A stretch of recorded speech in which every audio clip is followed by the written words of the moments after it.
Sabemos que Estados Unidos es uno de los países más afectados por la pandemia por COVID-19 y sabemos también que en aquel país habitan aproximadamente 49 millones de mexicanos indocumentados. Esto trae sobre la mesa el tema que conversaremos el día de hoy: los servicios de salud para los mexicanos en Estados Unidos en el marco de la pandemia.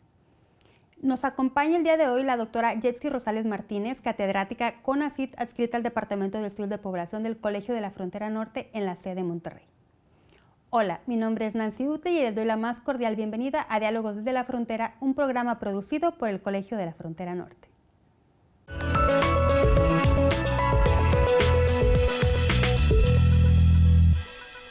Bienvenida, Yetsi, muchas gracias por conversar con nosotros el día de hoy de este tema tan relevante que nos compete obviamente a todos.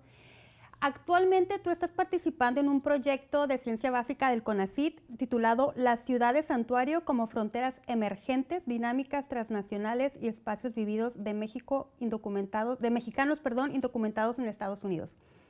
Este proyecto lo estás haciendo con un grupo de investigación en donde participa el doctor Bruce Patrick, que estuvo con nosotros la semana pasada. Participas tú y participa la doctora Ana Gabriela Hernández. Para poder adentrarnos a este tema, si nos puede dar un poquito de contexto de cómo se aborda este tema, qué son, si nos puedes recapitular qué son las ciudades santuario y de qué manera se vincula este tema a la salud de los migrantes, que es tu participación dentro del proyecto, específicamente la salud de los migrantes mexicanos que están en estas ciudades santuario. Claro que sí, Nancy. Bueno, antes que nada, gusto en saludarte y saludos también a las personas que están viendo el programa.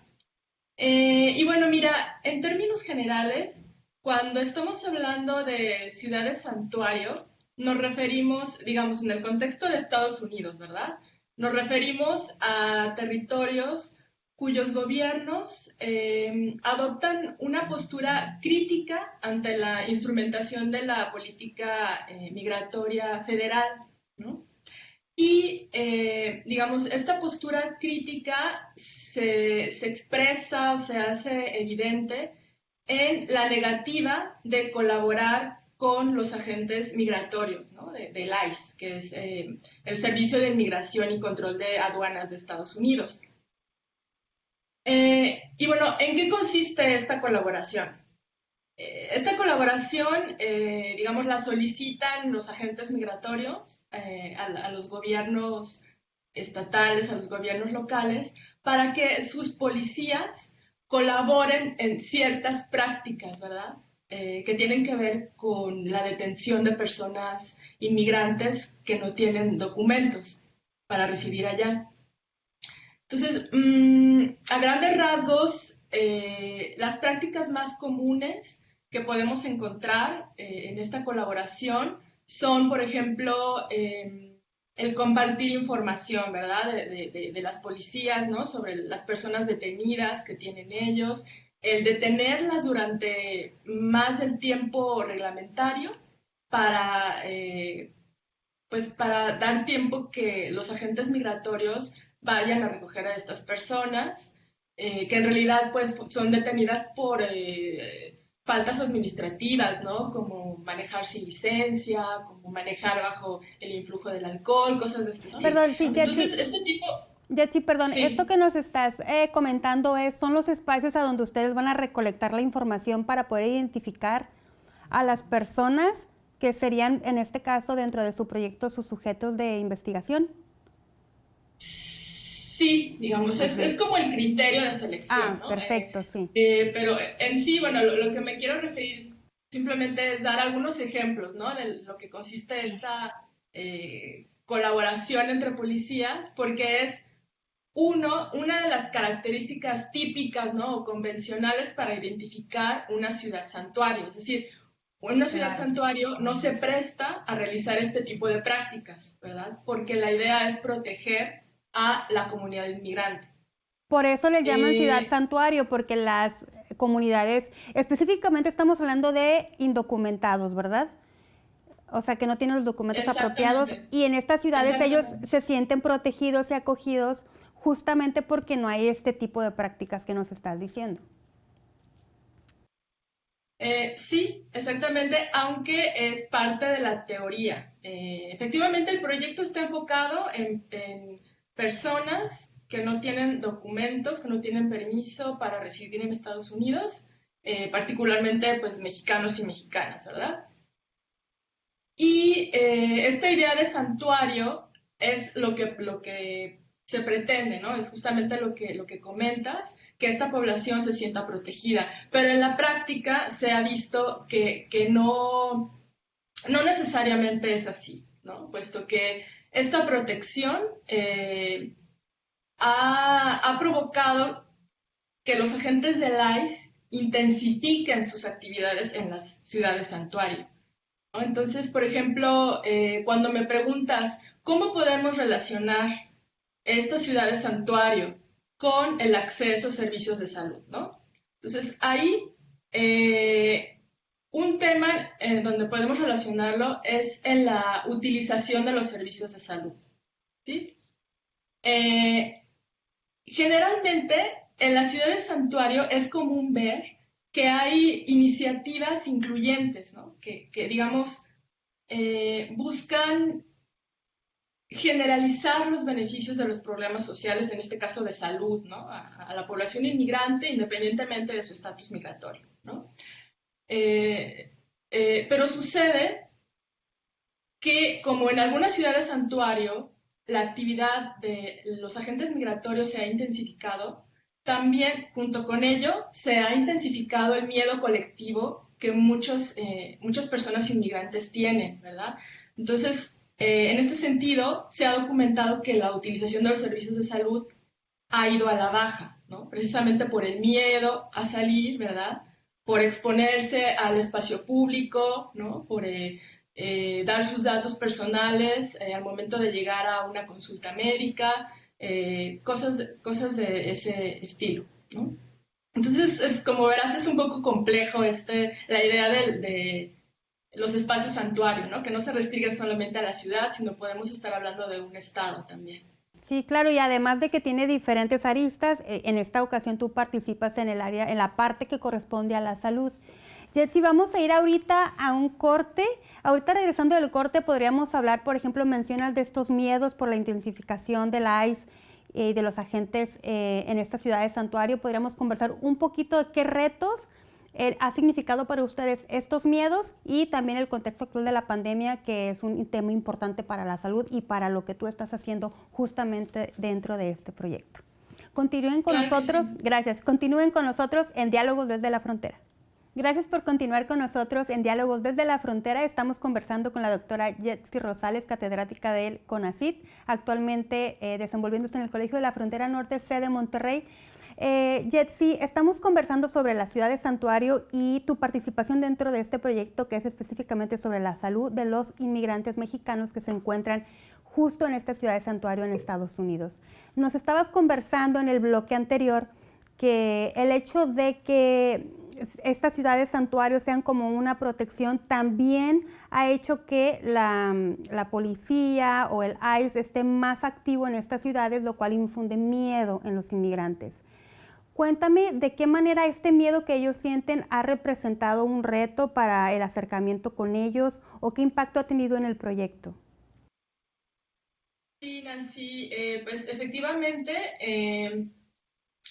este contexto pues, el miedo colectivo, que no es nuevo, ¿verdad? Pero se exacerbó con la llegada de Trump a la presidencia pues se expresó de diversas formas, ¿no? Básicamente personas pues, que llevaban a sus hijos al programa de nutrición, pues dejaron de llevarlos, ¿no? Mujeres embarazadas que iban a sus chequeos mensuales, dejaron de ir, ¿no? Entonces, este contexto se vio de manera más evidente al principio de la presidencia de Trump, pero poco a poco empezó a haber una disminución, ¿no? Se empezó a generar un poco más de confianza en los servicios de salud. Ahora, lo que me preguntas, ¿cómo influyó en el desarrollo de este proyecto? Realmente no tuvimos tantos retos en ese sentido, porque, bueno, el trabajo de campo en su mayor parte lo realizamos dentro del consulado mexicano, ¿no? Entonces, eh, fue relativamente fácil acercarnos a las personas para realizar las entrevistas y bueno, solamente fue cuestión de explicarles, ¿no? De qué se trataba el proyecto para tener su disposición, ¿no? Para recabar su testimonio. Jetsi, ¿y dónde han recabado esta información? Eh, bueno, mira, este proyecto está enfocado en 3 casos de estudio, que son el área metropolitana de Dallas-Fort Worth, en Texas, el condado de Orange, en California, y el condado de Cook, en Illinois. Entonces, hasta ahorita hemos ido al primer caso, ¿no? El área metropolitana de Dallas-Fort Worth, y me gustaría platicar brevemente por qué se seleccionó solamente este caso, ¿no? Para contextualizar también las personas que ven el programa en dónde fue que recabamos la información, ¿no? El caso de Dallas Forward es, digamos, se enmarca en un escenario político polarizado en términos del tema migratorio, porque por un lado, en 2017, Texas se declaró abiertamente como un estado anti-inmigrante, ¿no? Digamos, ya lo era, pero lo formalizó con la ley SB4. Y al mismo tiempo, en ese año, el condado de Dallas fue uno de los primeros, digamos que alcanzó niveles de arrestos más altos, ¿no? Tuvo un incremento porcentual de cerca del 70% con respecto al año anterior, en arrestos por parte del ICE. Y al mismo tiempo, la ciudad de Dallas, si bien no es considerada como tal, como una ciudad santuario, sí se asume como una ciudad de bienvenida para los inmigrantes, ¿no? Entonces, como puedes ver, es un contexto, a esto me refería con que es un contexto polarizado, ¿no? Y en este contexto fue donde llegamos a recabar la información. Eh, entonces, bueno, como te comentaba, la información la recabamos en el consulado mexicano, tuvimos mucho apoyo del cónsul. Eh, y pues realizamos entrevistas a actores clave, ¿no? Actores institucionales y a mexicanos y mexicanas que estaban dentro del consulado. Jetsi, yo recuerdo cuando ustedes empezaron a hacer este proyecto que tuve la oportunidad como de participar con ustedes un poquito en la administración, que tenían planeado un trabajo de campo, obviamente viajar a Estados Unidos para tener el contacto con los inmigrantes, y justo fue en la fecha que se desató la pandemia actual. ¿Qué retos como investigadores encontraron para poder continuar este trabajo de campo en Estados Unidos? Uh-huh. Sí, Nancy. Pues sí, precisamente, justamente en marzo del año pasado fue la última vez que pudimos recabar entrevistas directamente en campo, ¿no? Entonces lo que hemos tenido que hacer es buscar las entrevistas de manera virtual, lo cual no ha sido nada fácil, sobre todo en el tema de servicios de salud, porque es difícil que los proveedores de salud tengan, digamos, tiempo para dar una entrevista, ¿no? En medio de tanto trabajo, precisamente por la pandemia. Entonces, en este sentido, hemos tenido que hacer varios ajustes, tanto metodológicos como logísticos, ¿verdad? Para pues que no se retrase tanto el proyecto. Gracias, Jetsi. Ahorita en el siguiente bloque seguimos platicando contigo. Gracias por continuar con nosotros en Diálogos desde la Frontera. Seguimos en Diálogos desde la Frontera conversando sobre las ciudades santuario y las políticas de salud en estas ciudades. Jetsi, nos has estado conversando durante el programa sobre este proyecto y tu participación específica referente a las políticas de salud para los mexicanos indocumentados. Cuéntanos qué resultados llevan hasta el momento y qué expectativas tienes de resultados con este proyecto. Claro que sí, Nancy. Bueno, mira, para hablar de los resultados, es necesario tener conocimiento de que a nivel federal las personas inmigrantes, indocumentadas, no son elegibles, digamos, para ningún programa público de salud, ¿no? A nivel federal. ¿Sí? Únicamente la legislación permite una atención de emergencia, ¿no? Entonces, bajo este punto de partida, lo que hemos encontrado a nivel local va justamente en la dirección opuesta, ¿no? En Dallas estoy documentando la presencia de una red de proveedores de salud que justamente durante la presidencia de Trump actuó como un contrapeso, ¿no? Contra la política migratoria, ¿no? Y contra este miedo colectivo del que hablábamos. ¿A qué me refiero con esto? Muchos proveedores de salud en Dallas, además de cumplir sus funciones relacionadas con el tema médico de atención pública, lo que hicieron fue empezar a generar materiales, videos en español, ¿no? A difundirlas en sus redes sociales, con el mensaje a la población, a la comunidad inmigrante, de que los servicios de salud en el condado de Dallas son seguros para ellos, ¿no? Entonces, esta actividad de contrapeso fue muy importante en términos de la utilización de los servicios de salud, porque de alguna forma influyó en que las personas que habían dejado de ir regresaran, ¿no? Claro que esto llevó tiempo, pero lo que quiero señalar, en lo que quiero enfatizar es en el papel tan importante que han tenido los proveedores de salud. Y bueno, otro resultado rápidamente que me gustaría platicar está relacionado con la función de la ventanilla de salud que está dentro del consulado mexicano. La ventanilla de salud, bueno, tiene muy poco personal en sí para atender a todos los mexicanos, ¿verdad?, que están en esa área, pero su estrategia es establecer relación con lo que ellos le llaman aliados o socios, ¿no?, que son precisamente los proveedores de salud que se encuentran en esa localidad, ¿no? Y a través de esa red de proveedores ir refiriendo a los mexicanos que llegan al consulado con esos proveedores dependiendo de la necesidad de salud.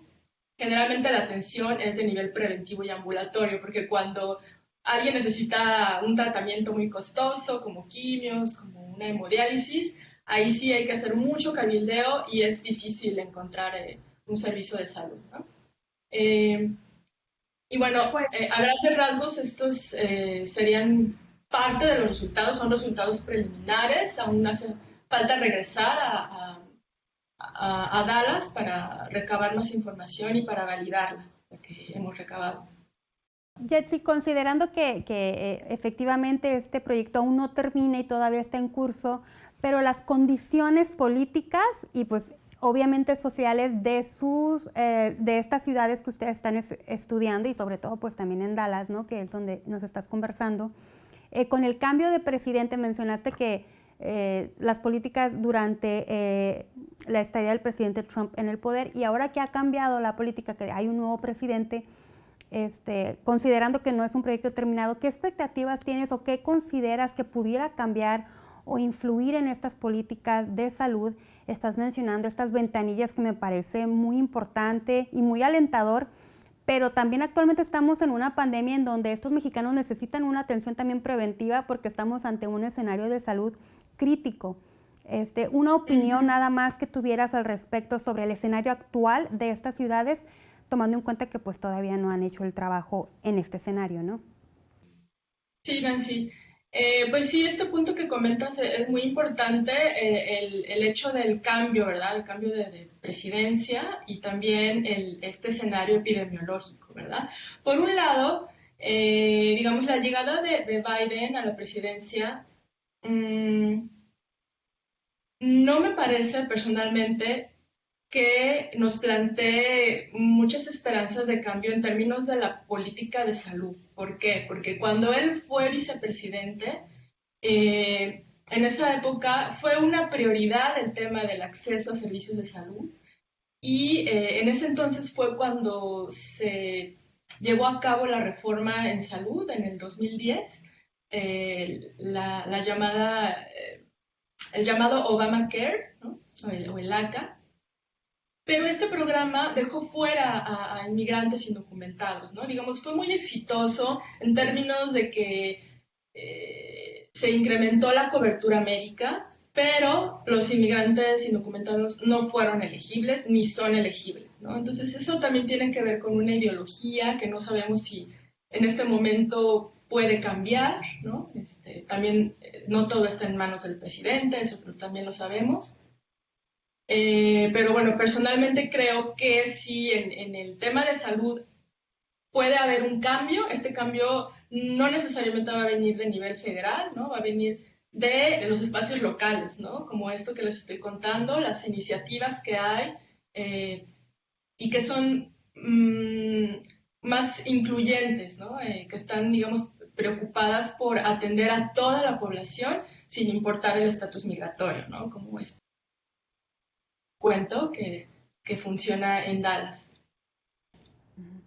Y Jersey, y por ejemplo en el escenario actual que estamos conversando de la pandemia, que ya están imponiendo la vacuna y todo este asunto, ¿cómo ves el escenario para estos mexicanos que están en esta ciudad de santuario? Bueno, sigue siendo un escenario complicado, desafortunadamente, porque, bueno, a pesar de que estamos hablando de una pandemia, no se ha visto mucha apertura, ¿no? A nivel nacional para proveerles, digamos, la vacuna, ¿no? Hay un debate ahí entre si los inmigrantes indocumentados tienen o no derechos, si van primero o al final en la fila. Entonces, todavía hay algunos, pues hay mucho trabajo, ¿no? Por hacer en este sentido y esta población sigue quedando desprotegida, ¿no? Salvo en los lugares a nivel local que sí los están atendiendo. Muchas gracias, Jersey. Se nos acabó el tiempo. Sabemos que es un proyecto en curso y que aún por el contexto seguramente arrojará datos importantes para nuestros connacionales que se encuentran actualmente en Estados Unidos. Agradecemos que nos hayas acompañado a platicarnos sobre tu trabajo en este importante tema. Gracias, Nancy. Y recuerden suscribirse a nuestro canal de YouTube, a nuestras redes sociales. En Facebook estamos como @colef, al igual que en Twitter. Nos vemos en la próxima emisión. Mi nombre es Nancy Utley. Hasta muy pronto.